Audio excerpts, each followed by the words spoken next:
Welcome to my channel. Very often people with anxiety and phobic disorders worry about not being able to drink coffee. In this video, we'll try to figure out whether you should do it, and if so, how to do it correctly. If you've just started experiencing panic, anxiety, obsessive thoughts, frightening bodily sensations, or sudden changes in blood pressure or pulse, coffee is probably the last thing on your mind. Most often, people give it up because one way or another they want to eliminate any stimulants for the central nervous system. Of course, this usually also applies to cigarettes and including alcohol, but the acute period passes, it's behind you now, thanks to time, most likely, or maybe you've already adapted, or through therapy, psychotherapy, or taking medication, and at a certain point you realize that you feel a bit better than during the acute phase, but still, you are not healthy. I'm not unhealthy just because I experience anxiety somewhere, maybe panic or frightening bodily sensations, but I'm unhealthy because I can't do what a healthy person does. For example, playing sports or even drinking alcohol or coffee. All of this, in one way or another, provokes a high level of anxiety. And in anxiety-phobic disorders, a person most often resorts to avoidant behavior, that is, tries to avoid what makes them feel worse. It seems like the logic is clear and correct, but over time you start to notice that these avoidances are becoming more and more frequent. Before I avoided coffee, cigarettes, and alcohol, it seemed like it wasn't that bad. Then it was physical activity, attending events, even going to the store. I don't go anymore. I don't go anywhere. To the point where even leaving the house and running to the car has become a problem. Why? Because agoraphobia develops. And that's why in an anxiety-phobic disorder, a person simply creates more and more avoidant behaviors in their life, and as a result, their life becomes a closed loop. In other words, they start to fear everything. So in order to deal with this problem, we need to expand the range of their control, so to speak, over their condition, their ability to cope with this state. And to do that, one way or another, these limitations will have to be eliminated. If alcohol plays an insignificant role in a person's life, especially during the activation of an anxiety-phobic disorder, then let it stay on the sidelines. It's not needed. But very often people, perhaps due to the specifics of their profession, feel the need to learn how to drink alcohol, otherwise they'll simply be left out. And their profession and self-fulfillment within that profession, oh, how important it is. And that's why a person has to be taught to drink alcohol. The same applies to coffee. If a person needs it, then it's necessary to think about how to do it properly so as not to cause harm. Let's say you've decided, I still want to drink coffee. It makes me feel healthy, at least from time to time. There's nothing wrong with this desire because, as I already said, you are anxious and phobic exactly to the extent that you have certain life limitations. And one way or another, by dealing with this condition and removing those limitations, you recover. You see, it's impossible to avoid everything.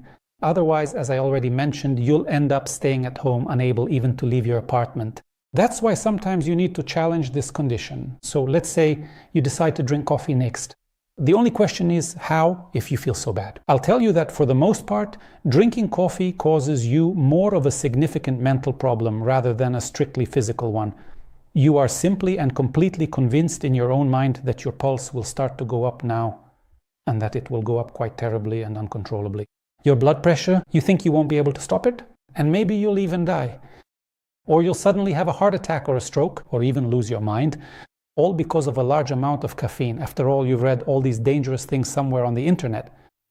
So, in order to calm yourself down a bit in this regard, you need to familiarize yourself with studies that were conducted on people who actually have anxiety-phobic disorders. Or rather, there were several groups. There were people with anxiety-phobic disorders, and there were people without such disorders. And what did they find? I'll save you some time. I've reviewed these studies. There are about 10 of them, 10 studies that are worth paying attention to, let's say, in our field. So, what exactly do we see here? When these people consumed coffee, in fact, in over 50% of those cases, they did actually trigger significant anxiety or even a full-blown panic attack in themselves. And what's very important here, this happened not only in people with anxiety-phobic disorders, that is, anxiety was also triggered in many healthy people, but there's a very important detail. In these studies, the caffeinated drinks contained from 400 milligrams of caffeine up to, I believe, 750 milligrams. Believe me, that's a lot. And I'll tell you, most of you have never consumed that much caffeine in a single day in your life. Just imagine what it means to drink that much. On average, there was 450 milligrams of caffeine per participant. So if we convert that to coffee, that's 5 cups a day. Do you drink that much? Did you used to drink that much before your anxiety disorder? Not many people do, right? Not many people consume that much. And that's why, to have at least some guarantee that you won't feel bad, you need to understand, here's the limit, 5 cups. Let's not even reach that. Have 2 cups. 2 cups is not 5. Clearly that shouldn't be a problem, but here's the issue. Why? Because you already feel bad after just a sip of coffee or even half a cup. You can't drink it. Why? Because it scares you. It's in you. It has become a conditioned reflex in your mind, so whenever you turn to it, you inevitably experience panic and anxiety. And here, as we said, you just need to learn how to handle it properly. I'll tell you more. In this example, coffee can even become an aid in overcoming anxiety-phobic disorder. How can this be done? Watch this. One way or another, all states associated with anxiety are frightening, and these states can be triggered by thoughts as well as by certain physical actions or bodily sensations. And coffee is exactly what provokes, or at least you think it does, these bodily sensations or these symptoms. So it turns out that we need to learn how to provoke these symptoms and not give in to them. We shouldn't follow the lead of the anxiety-phobic disorder, which is something every anxious person needs to learn, otherwise it's a dead end, because anything can trigger you. Even a nightmare, for example, you have a nightmare, you wake up in terror, forget the dream, as often happens, and what remains? What remains is a feeling of malaise, and you think, that's it, I'm dying. You woke up, everything was fine, but I feel bad, and I don't even remember why. So you start trying to save yourself. One way or another, you need to change your perception of your own bodily sensations, because otherwise it's a dead end. In life, this is not the first and not the last stress you'll experience. As I already said, avoiding everything, well, then you're walking on thin ice, and absolutely everything will start to undermine your psyche. A knock at the door, you'll start thinking, who could that be? You start thinking, maybe something happened. And right there, you'll begin to experience symptoms. So one way or another, you'll learn to drink coffee if you need to. Moreover, as I already said, a person in a severe state doesn't even ask this question and doesn't worry about not consuming it. But if you're thinking about it, it means you have the desire to become healthy. So move towards that. So the first thing we come to is that under no circumstances should you drink 5 cups. But even a single cup is a problem for you, and we are going to learn how to do this. To do this, you need to understand that on average, a cup of coffee contains about 100 milligrams of caffeine. That's not enough to make you feel bad, I assure you. But if you are such a sensitive soul, just take a sip. You don't need half a cup, you don't need a whole cup, just take 1 sip. No more than that. The most important thing is what happens after that. So look, here's what I'm suggesting to you.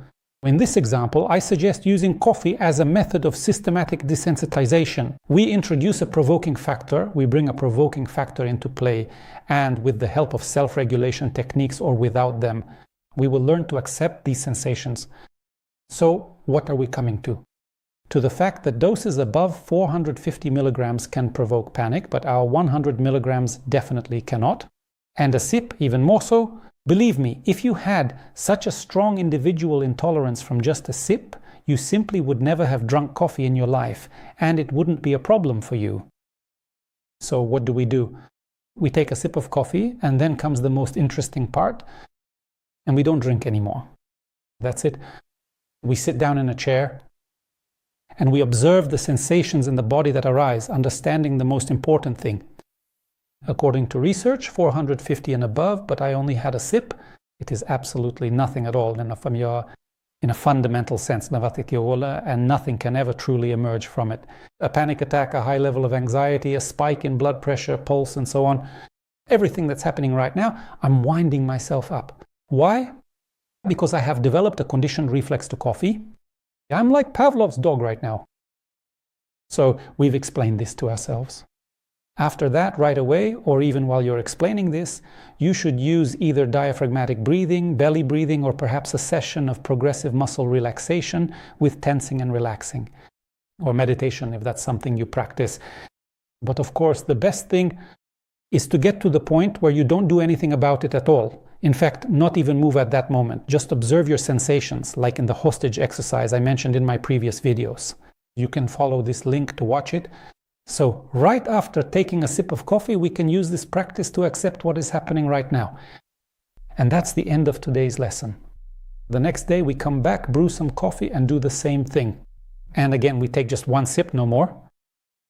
And if you keep doing this day after day, taking just one sip at a time, well, unfortunately, you'll have to pour out the rest of the coffee, yes, but very soon you'll be able to take 2 sips or maybe even drink the whole cup.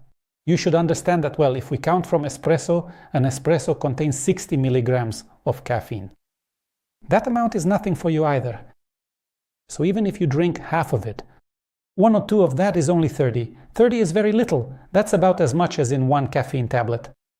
So this shouldn't be a problem for you, and the whole issue is only in your thoughts. That's why, by applying this technique of systematic desensitization, you'll see that in this example, coffee helps you cope with the internal tension you create by imagining some kind of catastrophe, and with the extinction of the conditioned reflex. This happens because we create the stimulus, but we don't give the reaction that you used to have before. We don't panic, we don't even get up from the chair, we just sit, breathe with our belly, relax, and use some relaxation technique.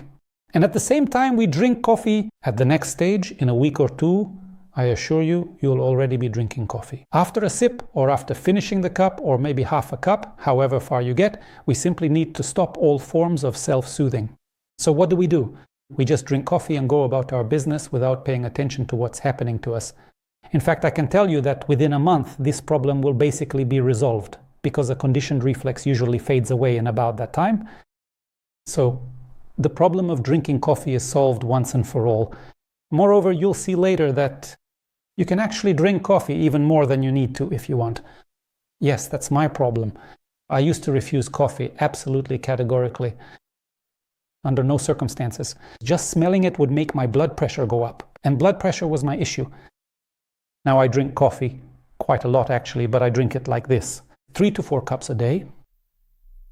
Most often it can be more, it can be less, but I regularly drink 3 to 4 cups. And this is real coffee with a decent amount of caffeine. Sometimes I can even brew myself coffee in a Shezve. I like it, and that's where there's the most caffeine. There can be up to 150 milligrams in a cup. So that's how it is. And if you're really worried about whether you should drink coffee or not, believe me, a sip or half a cup won't raise your blood pressure or pulse at all. That's something you do yourself. The palpitations or irregularities you feel and so on, you cause them with your anxiety about coffee. It's impossible for such things to happen from a small amount of coffee. And that's exactly why in research no one takes it into account. That 1 cup is like a drop in the ocean. So even if you have 2 cups, nothing will happen to you. And as a method of desensitization, it's actually quite effective. Looking ahead, there's a similar practice in for getting used to alcohol. Yes, many people, unfortunately, due to the specifics of their profession, want to learn how to drink alcohol, either when they go out or when they are somewhere dealing with anxiety-phobic disorders, because otherwise they might be left out at work or even lose their job. Well, all sorts of things can happen. Of course, it's a bad job when a person is forced to drink alcohol regularly, but one way or another, it's not for me to judge. So it turns out that a person is so afraid of this that it's easier for them, despite all the risks, to go back a little to the alcohol routine. And by adjusting their ability to consume alcohol this way, they feel better at work, and accordingly their anxiety decreases, both from the alcohol itself and from being able to work and earn enough money. That's what it comes down to the fact that studies showing the harm of coffee are not as grim as we thought. In 50% of cases, at high doses, 5 cups or more, that's certainly a lot. Just don't do that and everything will be fine. Besides its negative qualities, coffee has a ton of positive ones. I won't list them all. There are just so many that it's almost hard to believe. If you look into it, you'll see that in small amounts, like a cup or 2 a day, coffee is a very good product, a great beverage. Enjoy it for your health and everything will be fine. And in this example, oddly enough, it becomes your training tool for overcoming the discomfort associated with anxiety-phobic disorder. And one way or another, you need to learn how to do this, right? Why? Because imagine you've cut yourself off from all stimulants and decided to go work out at the gym. We hadn't gone there for 2 years, we were anxious, but then I thought, let me go to the gym. You arrive at the gym. You trigger a rapid heartbeat in yourself, the physical exertion scares you, you're around people, and immediately you want to run out of there as fast as you can. God forbid anyone sees what's happening to you, they'll think you're crazy or that you might die, and so on. Which is also strange. When a person is actually dying, they don't think about where it's happening or how it will look, but an anxious person definitely does. By running away from there, you reinforce a conditioned reflex and never set foot in the gym again. That's how you can scare yourself. And with coffee consumption, a teaspoon or a single sip definitely won't trigger anything. All of this right here. Just from understanding what I've told you today, and at home, no one is watching you. You're in control of it. You do it once, twice, 3 times, 10 times, you're already drinking coffee and you start to develop the practice, the skill of accepting the state of doing nothing. Eventually you stay with it and it gradually goes away. Do you see what I mean? Using coffee as an example. Right now I'm showing you how, in principle, you should approach anxiety-phobic disorders, how to relate to this very state, this inner feeling. You don't need to do anything with it. The most important thing is not to fuel it. Well, of course, if you're taking things like antidepressants, then your anxiety level is definitely a bit lower and your fixation on coffee, caffeine-containing products, and your own sensations will be a little easier to manage. And of course, most often, without the kind of method I just suggested to you, a person simply starts drinking coffee. That's it. In general, I hope I was able to reassure someone. Drink coffee in reasonable amounts. If coffee has never agreed with you, don't force yourself. Just do what I said and everything will be fine. Wishing everyone good luck and good health. See you in the next videos. Enjoy your cup of coffee.